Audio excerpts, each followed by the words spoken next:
Decades of reform and opening up have changed China from an agrarian society into a leading industrial power. Yet 40% of Chinese people still live in rural areas today. So agriculture and rural affairs are high on the government's agenda, especially during the critical lead-up to 2020, the deadline that Beijing has set for eradicating absolute poverty. At today's press conference, the head of Ministry of Agriculture and Rural Affairs said China's 1.4 billion people now have ample food supplies.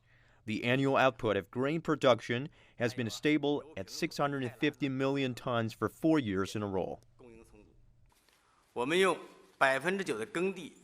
We have fed nearly 20% of the world's population with 9% of cultivated land on the planet. This is a miracle in the world agricultural history.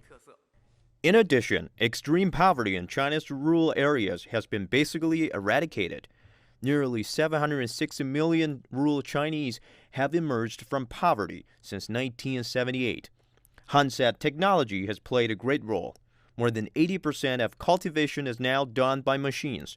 China has also launched a series of preferential policies, including scrapping the agriculture tax and offering agricultural subsidies. Han added that a rural revitalization strategy put forward at the last Communist Party's Congress will be at the heart of the government's blueprint for the future. It vows to complete the modernization of agriculture in rural areas by 2035.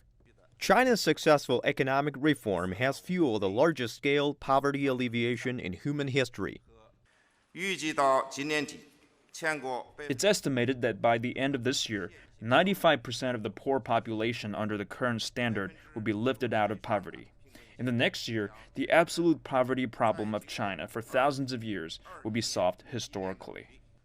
President Xi's administration has set poverty reduction as the key target, with a goal to eliminate poverty and build an all-round well-off society by 2020.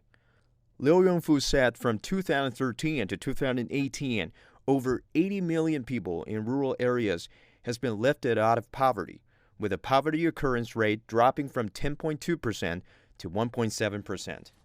Xi Jinping proposed a concept of targeted poverty alleviation, which requires the government to precisely identify the poor and the reasons for their poverty. At the same time, China has been the first UN member state to realize the Millennium Development Goals of eradicating extreme poverty and hunger. Yang Zhao, CGTN.